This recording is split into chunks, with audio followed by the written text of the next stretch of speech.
Organic Moments is a presentation of Alabama Master Gardeners and the Alabama Cooperative Extension System. Today I'm going to be planting asparagus crowns. It's early March, and that's a great time to plant asparagus.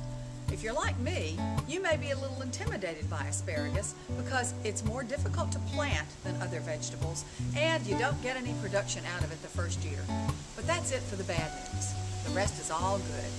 If I take care of the asparagus crowns that I'm planting today, they will provide me with nutritious, delicious, fresh asparagus spears for decades to come. That's right, decades. So I better get this right. I've chosen a spot at the end of my garden away from the gate because I know most of the year I won't need to do much to care for my asparagus. I'm going to start by digging a 6 to 8 inch trench. That string helps me keep the trench on a straight line. I'm using a single piece of scrap wood that I marked with all the measurements I'll need. Now my trenches are finished. I use 4-foot rows, so I've actually dug 2 trenches side by side. But before I plant the asparagus, there's one more step I need to take. Our native soil is typical of most of the soil in Alabama. It's acidic. When I tested it using the soil testing lab at Auburn University, I learned that my soil pH is around 5.2, and asparagus likes a pH of about 6.5.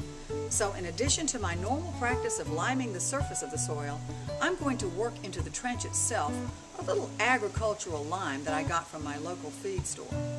Before I plant the crowns, I'm going to soak them in a bucket of water for 15 minutes. These are a hybrid called Jersey Night.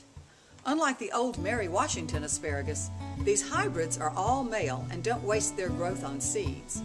Using my measuring stick, I'm placing the crowns in the trench on 12-inch intervals, spreading out the tentacles of each crown as evenly as I can. I'm working with my drip tape out of the way. When I'm finished, I'll put the drip tape just below the top of the trench, so it will get covered up over time with soil.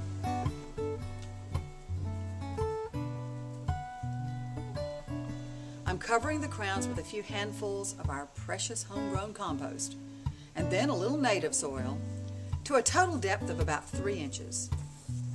A little water down the trench, and we're done for today.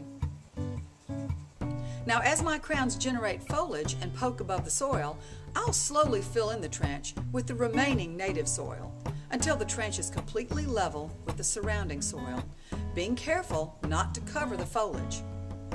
The first year, I won't harvest any spears because the tender young plants need to devote all their energy to producing foliage.